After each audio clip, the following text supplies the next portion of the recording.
닥터 엠버의 응급의학 연구소에 오신 것을 환영합니다. 오늘은 CT 조영제 시리즈의 두 번째 에피소드입니다. 지난 시간에서는 소화, 수유부, 그리고 엑스트라바세이션에 대해 다뤘죠. 오늘은 아마도 조영제와 관련해서 제일 많이 신경 쓰시고 가장 뜨거운 주제를 다뤄보려고 합니다. 바로 조영제와 급성 신손상, CA-AKI입니다. 선생님, 이 환자 크레아틴이 1.8인데 뮤테란 주고 CT 갈까요? 저 투석받는 환자인데 조영제 쓰면 바로 투석해야 하는 거 아닌가요? 이런 질문들 정말 자주 받으시죠? septicshock 환자가 왔는데 포커스 확인을 위해서 CT를 찍어야 하는 상황. 혈액 검사를 보니까 크레아티닌이 3점대. 이럴 때 어떻게 하시나요? 오늘 이 에피소드를 듣고 나면 디시전을 내리는데 조금 더 자신감이 생기실 겁니다. ACR 가이드라인을 기반으로 CA-AKI에 대해 오늘 한번 정리해보겠습니다. 용어 정리. 먼저 주제에 관련된 용어부터 정리해보겠습니다. 과거에는 조영제로 인한 신장 독성에 대해 CIN, 컨트라스트 인듀스드 네프로패시라는 용어를 썼습니다. 인듀스드, 즉 조영제가 유발한 신장 손상이라는 뜻이었죠. 그런데 최근 연구들이 의문을 제기하기 시작했습니다. 조영제 투여 후에 AKI가 발생했다고 해서 정말 조영제 때문일까? 조영제 투여 직후에 발생하긴 했지만 다른 원인으로 인해 발생했을 수도 있지 않을까? 그래서 지금은 CA-AKI, 컨트라스트 어소시에이티드 AKI와 CI-AKI, 컨트라스트 인듀스드 AKI라는 용어로 둘을 구분하기 시작했습니다.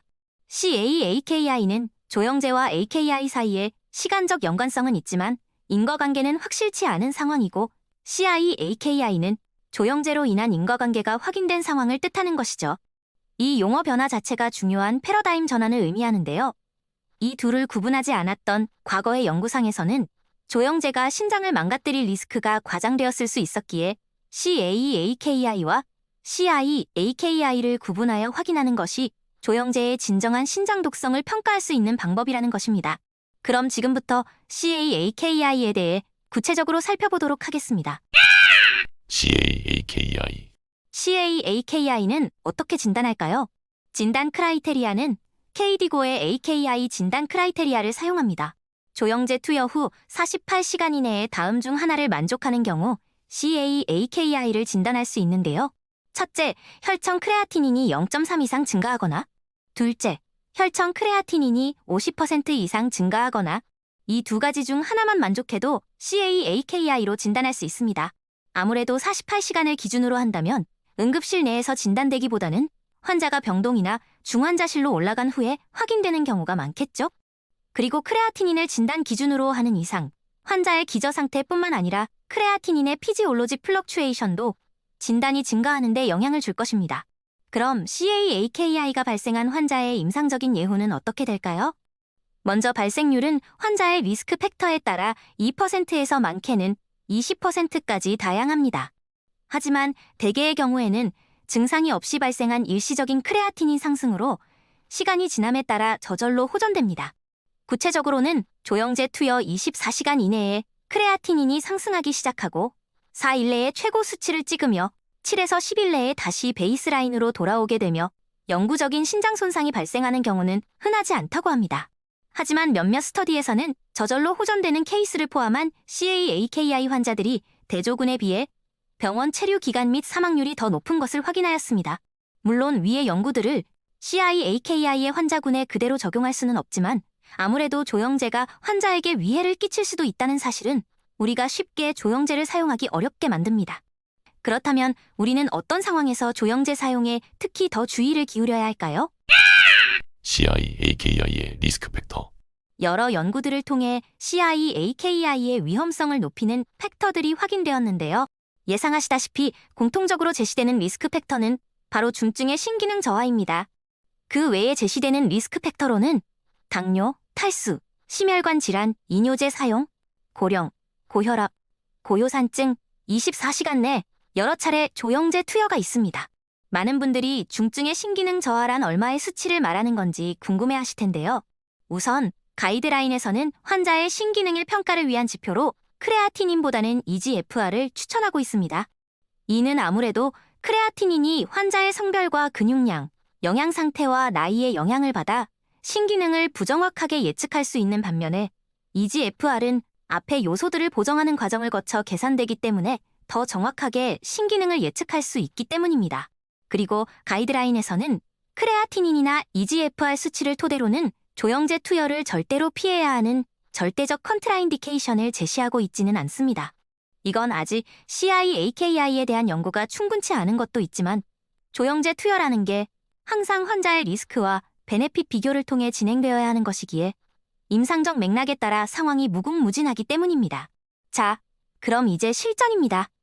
환자의 EGFR에 따라 우리는 어떻게 리스크를 평가할 수 있을까요? 결론부터 말씀드리자면 ACR 가이드라인에서는 EGFR 30을 기준으로 리스크를 나누고 있습니다. 30 이상일 경우에는 CI-AKI의 리스크 팩터로 볼 에비던스가 없다는 것입니다. 이 30이라는 숫자에 익숙하신 분도 계시겠지만 45라는 숫자로 떠올리시는 분들도 계실 텐데요. 30이라는 기준이 도출된 에비던스에 대해 간략하게 살펴보겠습니다. 가이드라인에서는 두 가지 연구 결과를 바탕으로 위의 결론을 도출하였는데요. 하나는 2013년 데번포트가 발표한 논문이고 하나는 2014년 맥도널드가 발표한 논문입니다. 이 중 맥도널드의 논문은 베이스라인 EGFR에 따른 CI-AKI의 리스크는 확인되지 않았다고 발표하였습니다. 그런데 데번포트의 논문의 결과는 조금 달랐습니다. 이 논문에서는 EGFR 45 이상의 환자군에서는 리스크가 없다고 확인하였으나 30에서 44 사이의 환자군에서는 통계적으로 유의미하지 않은 보더라인의 리스크를 확인하였고 30 미만의 환자군에서는 독립적인 CI-AKI의 리스크 팩터임을 확인하였습니다. 즉, 한 논문에서만 EGFR 30 미만이 CI-AKI의 독립적인 리스크 팩터임을 확인한 것이죠. 그래서 가이드라인에서는 이 결과를 기준으로 EGFR 30을 기준점으로 삼게 된 것입니다. 그런데 여기서 중요한 포인트가 하나 있는데요. 지금까지 말씀드린 EGFR 기준은 안정적인 CKD 환자의 베이스라인 EGFR에 해당하는 이야기입니다. 그렇다면 AKI가 이미 진행 중인 환자는 어떨까요? 결론부터 말씀드리면 AKI 환자는 현재 EGFR 수치와 무관하게 그 자체로 리스크 팩터입니다. 예를 들어 설명해 보겠습니다. 평소 크레아티닌이 1.0이었던 환자가 어떤 이유로 응급실에 와서 측정한 크레아티닌이 1.5로 상승했다고 가정해 봅시다. 이때 계산된 EGFR이 55라고 하더라도 이 환자가 임상적으로 AKI가 의심된다면 조영제를 안전하게 사용할 수 있는 것이 아닌 겁니다. 이 이유는 두 가지 정도로 정리해 볼 수 있는데요. 첫째는 진행되는 AKI에서 단일 시점의 EGFR은 환자의 신기능을 정확히 반영하지 못한다는 점입니다. 이는 우리가 확인하는 랩 수치는 환자의 실제 신기능을 반영하는 데는 시간이 걸리기 때문에 단일 시점의 수치보다 환자의 실제 GFR은 훨씬 낮을 수 있기 때문입니다. 둘째, AKI 환자는 이미 신장이 스트레스를 받고 있는 상태입니다. 이 상황에서 조영제라는 추가 부담이 가해지면 신장 손상이 더욱 가속화될 수 있습니다. AKI 환자에서 네프로톡식 에이전트를 가능한 회피해야 하는 점은 모두들 알고 계시는 사실입니다. 위와 같은 이유로 AKI는 EGFR과 관계없이 리스크 팩터라고 할 수 있겠습니다. 지금까지 CI-AKI의 리스크 팩터에 대해 확인해 보았습니다. 이제 어느 환자에서 CI-AKI 발생을 걱정해야 할지 알았으니 이제 어떻게 하면 이 환자들에서 CI-AKI를 예방할 수 있을지 알아보겠습니다. CI-AKI의 예방법. CI-AKI 예방법에는 뭐가 있을까요? 많은 선생님들께서 하이드레이션, 뮤테란, 비본 등의 처치를 시행하고 계실 텐데요. 우선 가이드라인에서는 비조형 CT를 촬영하거나 초음파, MRI 등의 대체 수단을 고려할 것을 제시하고 있지만 이것들은 우리가 응급실 상황에서는 쉽게 받아들이기는 어려운 방법입니다. 가이드라인에서 그 다음으로 권장하고 있는 방법은 볼륨 익스펜션, 즉 하이드레이션입니다. 많은 논문에서 조영제 투여 전에 시행하는 IV 하이드레이션이 CI-AKI의 리스크를 줄인다고 확인되었습니다.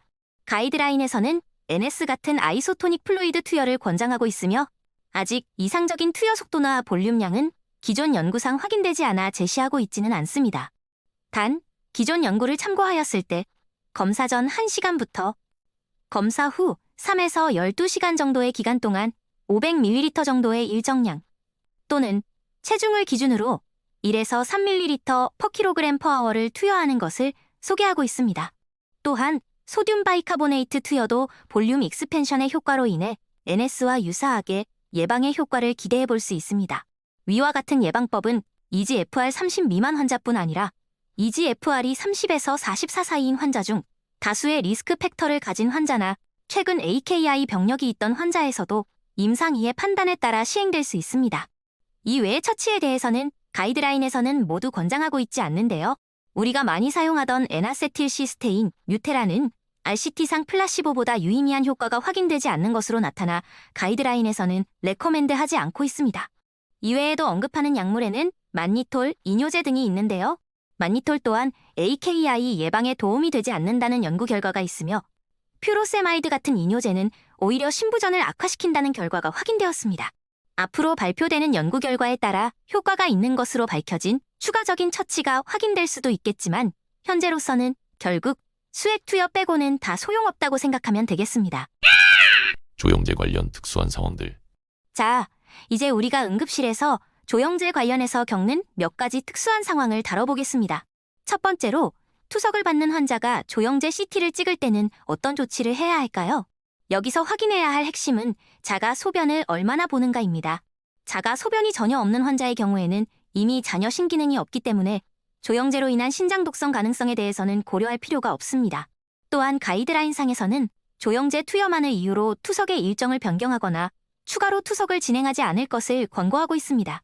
물론 이 경우에는 환자의 몸에 조영제가 하루에서 이틀 정도 잔류하게 되겠지만 조영제로 인한 주요 독성 효과는 신장 독성 외에는 명확한 근거가 확인되지 않고 있기에 가이드라인에서는 용인하고 있는 상황입니다. 그렇다면 투석을 받는 환자지만 자가 소변을 보는 환자는 어떻게 해야 할까요? 이에 대해서는 발표된 구체적인 연구 결과는 아직 없지만 이론상으로는 CT 조영제 투여가 신기능이 남아있는 투석 환자의 신기능을 완전히 소실시킬 리스크가 있습니다. 신부전 환자에게 잔여 신기능이 있고 없고는 환자의 생존율과 삶의 질에 큰 영향을 미치는 요소이기에 비록 이론상의 리스크이지만 무시할 수는 없습니다. 그래서 가이드라인에서는 하루에 100ml, 한두 컵 이상의 자가소변을 보는 투석 환자는 하이 리스크로 간주하여 임상적인 상황을 고려하여 잔여 신기능을 보존하기 위한 예방적 처치를 고려할 것을 권고하고 있습니다. 두 번째는 임상에서 자주 궁금해할 만한 질문입니다. 원래 EGFR이 30 이상이었는데 30 미만으로 떨어진 환자와 원래부터 CKD 히스토리로 EGFR이 30 미만인 환자에서 대처가 달라야 할까? 응급실에서 자주 마주하는 상황이실 텐데요. 이 질문에 대한 답은 가이드라인에 정확히는 명시되어 있지는 않습니다. 가이드라인상에서는 환자의 CA-AKI 리스크 및 예방법을 결정함에 있어서 위의 두 상황을 다르게 구분하지는 않습니다. 즉, CT를 찍는 시점에 EGFR 값을 기준으로 위험도를 평가하고 동일한 예방적 처치를 시행할 것을 권고하고 있는데요. 하지만 임상적으로 고려해야 할 점은 앞에서도 설명드렸다시피 이미 AKI가 발생한 경우에는 이 GFR 수치와는 무관하게 CI-AKI의 리스크 팩터이고 조영제 투여가 진행 중인 AKI를 가속화시킬 수 있다는 것입니다. 그러므로 앞에 언급한 두 가지 경우는 측정된 EGFR은 동일할지라도 AKI가 진행 중인 환자에서는 조영제 투여에 더욱 신중을 기할 필요가 있겠습니다. Take home points. 오늘의 내용을 정리하는 테이크홈 포인트 시간입니다. 첫째, 조영제 투여 후 발생한 AKI를 이제는 조영제와의 인과관계에 따라 CA-AKI, CI-AKI로 나누어 부릅니다. CA-AKI의 발생률은 2% 내외이나 리스크 팩터에 따라 20% 내외까지 증가할 수 있습니다. 둘째, CA-AKI의 리스크는 EGFR을 통해 평가할 수 있습니다.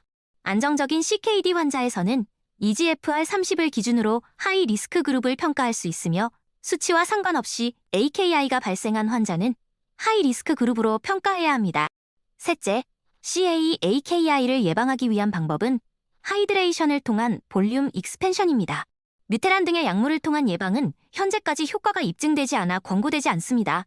넷째, 투석을 받는 환자의 경우에는 조영제 투여를 이유로 투석 일정을 변경할 필요는 없습니다.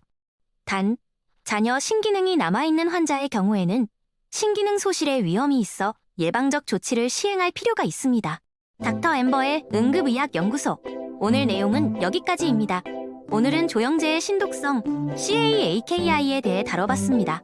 무엇보다 중요한 건 조영제 사용 전 필요한 처치를 진행하는 것도 있지만 조영제에 대한 불필요한 두려움 때문에 꼭 필요한 검사를 미루는 일이 없도록 하는 겁니다. 오늘 내용이 여러분의 임상 현장에 실질적인 도움이 되었으면 좋겠습니다. 영상을 다 보셨다면 영상 하단에 있는 간단한 퀴즈로 내용을 복습해보세요. 오늘도 최전선에서 수고하시는 모든 응급의학과 의료진 여러분, 다 같이 화이팅입니다. 지금까지 들어주셔서 감사합니다. 다음에 또 뵙겠습니다.